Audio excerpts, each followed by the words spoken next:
Hi everyone, welcome to Friday for finance. ఒక మనిషికి గాలి, నీరు, నిద్ర, ఆహారం ఎంత ఇంపార్టెంటో ఈ రోజుల్లో సిబిల్ కూడా అంత ఇంపార్టెంట్ అయిపోయింది కాదంటారా? రీసెంట్గా ఒక అబ్బాయి సిబిల్ రిపోర్ట్ బాగాలేదని అమ్మాయి తరపు వాళ్ళు పెళ్లి క్యాన్సిల్ చేసుకున్నారు. సో అంత ఇంపార్టెంట్ ఈ రోజుల్లో సిబిల్ రిపోర్ట్కి పెరిగింది. సో ఒక మనిషిని మనం ఫుల్ బాడీ చెకప్ చేపిస్తే ఏ విధంగా అయితే తనకు ఏవైతే ఇష్యూస్ ఉన్నాయో, ఏదైతే ప్రాబ్లమ్స్ ఉన్నాయో మనకు తెలుస్తుందో, అదేవిధంగా ఒక సిబిల్ రిపోర్ట్ జనరేట్ చేస్తే ఆ పర్సన్ యొక్క ఫైనాన్షియల్ బిహేవియర్, ఫైనాన్షియల్ స్టేటస్ మనకి ఈజీగా అర్థమవుతుంది. సో మన ఈ వీడియోలో సిబిల్ని ఎలా పెంచుకోవాలి, సిబిల్ స్కోర్స్ ఎలా చెక్ చేసుకోవాలి, సిబిల్ని ఎలా రెక్టిఫై చేయాలో చూద్దాం. సో సిబిల్ అంటే credit information bureau of India limited. So CIBIL ఒక 3 డిజిట్ న్యూమరిక్ నంబర్. సో ఎవరికైనా సిబిల్ 300 నుంచి 900 మధ్యలో ఉండిద్ది. సో 900 దగ్గరలో ఉంది అంటే వాళ్ళ సిబిల్ బాగున్నట్టు.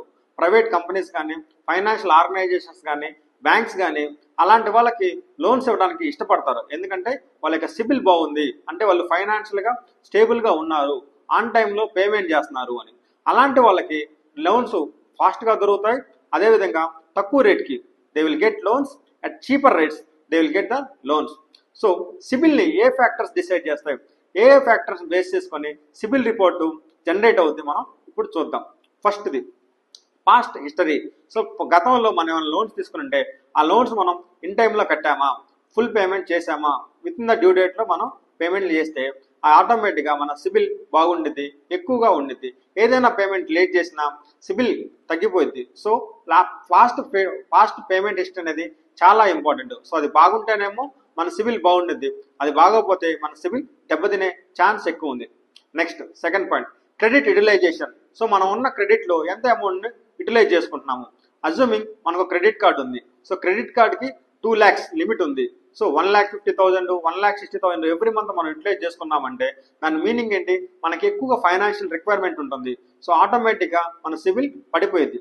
అలా కాకుండా మనం 2 lakhs, 3 lakhs లిమిట్ ఉన్నా కానీ మనం 50,000, 40,000 వాడుకుంటూ ఉంటే, యూటిలైజ్ చేసుకుంటూ ఉంటే మన ఫైనాన్షియల్గా తక్కువ రిక్వైర్మెంట్ ఉందని చెప్పేసి మన సిబిల్ ఇంప్రూవ్ అవుతుంది. సో పాస్ట్ హిస్టరీతో పాటు ప్రజెంట్ ఉన్నదాన్ని ఎంతవరకు యూటిలైజ్ చేసుకున్నాం అనేది కూడా మనకి సిబిల్ డిసైడ్ చేస్తుంది.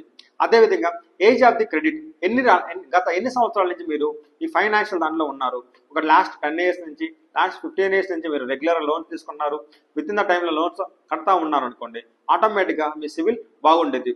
కొత్తగా వచ్చారనుకోండి ఏమైందంటే మీకు సిబిల్ హిస్టరీ ఏమి ఉండదు కాబట్టి మీకు సిబిల్ -1 అని కానీ NA అని కానీ జనరేట్ అవుతుంది. సో ఏదైనా హిస్టరీ ఉంటే ఆన్ టైం పేమెంట్ చేస్తూ ఉంటే ఆటోమేటిక్గా మీ సిబిల్ కూడా పెరుగుతుంది. నెక్స్ట్ ఫోర్త్ది ఎంక్వైరీస్. సో మన రిపోర్ట్ గురించి, మన సిబిల్ గురించి ఎన్ని ఎంక్వైరీ చేస్తున్నాము రెగ్యులర్గా, సో దాన్ని బట్టి కూడా సిబిల్ మారుతూ ఉండిద్ది. బట్ ప్రతి ఎంక్వైరీ వల్ల సిబిల్ స్కోర్ మారిద్దా అంటే కాదు. సో దీంట్లో కూడా 2 రకాల ఎంక్వైరీస్ ఉన్నాయి, సాఫ్ట్ ఎంక్వైరీ, హార్డ్ ఎంక్వైరీ.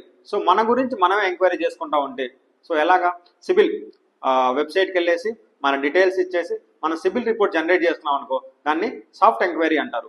అలా కాకుండా మన తరపున బ్యాంక్స్ కానీ, ఫైనాన్షియల్ ఇన్స్టిట్యూషన్స్ కానీ సిబిల్ రిపోర్ట్ని చెక్ చేశారంటే దాన్ని హార్డ్ ఎంక్వైరీ అంటారు. సో సాఫ్ట్ ఎంక్వైరీ వల్ల సిబిల్ స్కోర్ ఏమీ మారదు. బట్ హార్డ్ ఎంక్వైరీ ఫ్రీక్వెంట్గా చేస్తూ ఉంటే మన సిబిల్ స్కోర్ తగ్గిపోతూ ఉంటుంది. అంటే 1 monthలో కానీ 3 monthsలో కానీ ఎక్కువ బ్యాంక్స్ కానీ, ఫైనాన్షియల్ ఇన్స్టిట్యూషన్స్ కానీ మన సిబిల్ రిపోర్ట్ని చెక్ చేసినా, సిబిల్ రిపోర్ట్ జనరేట్ చేసినా మన యొక్క సిబిల్ రిపోర్ట్స్ తగ్గిపోయింది, మన సిబిల్ స్కోర్ తగ్గిపోయింది, సిబిల్ రిపోర్ట్లో ఉన్న మన సిబిల్ స్కోర్ తగ్గిపోయింది. సో పాస్ట్ హిస్టరీ ఎంత, ప్రజెంట్ ఎంత యూటిలైజ్ చేసుకున్నాం, మనం ఎన్నాళ్ళ నుంచి లాస్ట్ 5 years, 10 years, 15 years నుంచే మనం ఈ లైన్లో ఉన్నాము. నెక్స్ట్ మనకి ఎన్ని ఎంక్వైరీస్ పడ్డాయి, ది 4 factors బేస్ చేసుకొని మేజర్గా మన యొక్క సిబిల్ డిసైడ్ అవుతుంది. నెక్స్ట్ సో మన సిబిల్ రిపోర్ట్ని ఎలా చూసుకోవాలి. సో మన సిబిల్ రిపోర్ట్ని చూసుకోవాలంటే మనం www.sibil.comకి వెళ్ళేసి లాగిన్ అయ్యి ఒక అకౌంట్ క్రియేట్ చేసుకొని మన ఫ్రీక్వెంట్ రిక్వైర్మెంట్ ఉంటే దానికి సబ్స్క్రిప్షన్ ప్లాన్స్ ప్రకారం తీసుకొని మనకు కావాలంటే మన సిబిల్ రిపోర్ట్ని జనరేట్ చేసుకోవచ్చు. మన కోసం మనం జనరేట్ చేసుకున్న అన్ని కూడా సాఫ్ట్ ఎంక్వైరీస్ కాబట్టి దానివల్ల మన సిబిల్ ఏమి దెబ్బతినదు. నెక్స్ట్ ఒకవేళ సిబిల్ రిపోర్ట్ జనరేట్ చేసుకున్నాము, దాంట్లో ఏ ఇన్ఫర్మేషన్ ఉండిద్ది. సో దాంట్లో మేజర్గా అకౌంట్ ఇన్ఫర్మేషన్ ఉంటుంది. ఆ అకౌంట్ ఇన్ఫర్మేషన్లో మనం ఏమేమి లోన్స్ తీసుకున్నాము, whether it is single loans or joint loans, ఆ ఏ టైప్ ఆఫ్ లోన్స్ తీసుకున్నాము, వెహికల్ లోన్సా, పర్సనల్ లోనా, హోమ్ లోనా, క్రెడిట్ కార్డా, సో నేచర్ ఆఫ్ ఫెసిలిటీ, ఎంత అమౌంట్ తీసుకున్నాము, ఎంత అవుట్ స్టాండింగ్ ఉంది, లాస్ట్ పేమెంట్ ఎంత చేసాము, ఈ ఆల్ డీటెయిల్స్ మన యొక్క అకౌంట్ ఇన్ఫర్మేషన్లో కనిపిస్తుంది. నెక్స్ట్ ఆ సిబిల్ రిపోర్ట్లోనే పర్సనల్ ఇన్ఫర్మేషన్ ఉంది. సో మన తరఫుకు సంబంధించిన మన నేమ్ ఏంటి, డేట్ ఆఫ్ బర్త్, జెండరు, మన అడ్రస్ ఎక్కడ, మన కాంటాక్ట్ డీటెయిల్స్ ఏంటి, మన ఏ కంపెనీలో వర్క్ చేస్తున్నాము, మన శాలరీ ఎంత, ఈ ఆల్ ఇన్ఫర్మేషన్ కూడా మన యొక్క పర్సనల్ ఇన్ఫర్మేషన్లో అవైలబుల్గా ఉంటుంది. మన యొక్క PAN number, next driving licence number, కొంతమంది పాస్పోర్ట్ డీటెయిల్స్ కూడా ఇస్తారు. సో ఆ ఇన్ఫర్మేషన్ మొత్తం కూడా సిబిల్ రిపోర్ట్లో ఉంటుంది. ఒకటేమో మనం తీసుకున్న లోన్స్, ఒకటేమో మన పర్సనల్ ఇన్ఫర్మేషన్. నెక్స్ట్ మూడోది క్రెడిట్ ఎంక్వైరీస్. మన సిబిల్ రిపోర్ట్లో ఏ బ్యాంక్స్ అన్నా, ఏ ఫైనాన్స్ ఇన్స్టిట్యూషన్స్ అన్నా సిబిల్ రిపోర్ట్ చెక్ చేస్తే ఆ ఎంక్వైరీస్ కూడా ఆ సిబిల్ రిపోర్ట్లో కనిపిస్తూ ఉంటాయి. సో ఈ విధంగా సిబిల్ రిపోర్ట్లో ఈ రకమైన ఇన్ఫర్మేషన్ మనకి దొరుకుతూ ఉంటుంది. సో సిబిల్ రిపోర్ట్ని ఇన్ఫ్లుయెన్స్ చేసే ఫ్యాక్టర్స్ మనం చూసాము, సిబిల్ రిపోర్ట్లో ఉండే ఇన్ఫర్మేషన్. నెక్స్ట్ మన సిబిల్ని ఇంక్రీజ్ చేసుకోవాలనుకుంటున్నాము.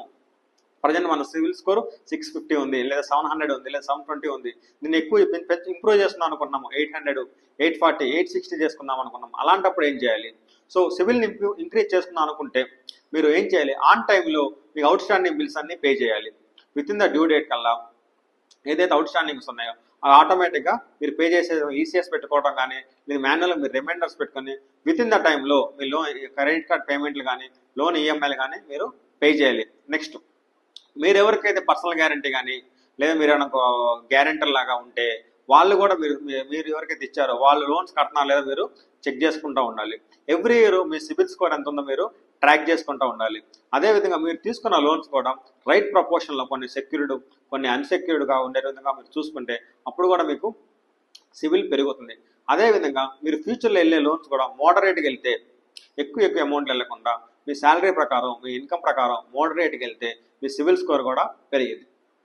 నెక్స్ట్ కొంతమంది సిబిల్ తక్కువ ఉండిద్ది, కొన్ని కరెక్షన్లు చేయాల్సి వచ్చింది. అదే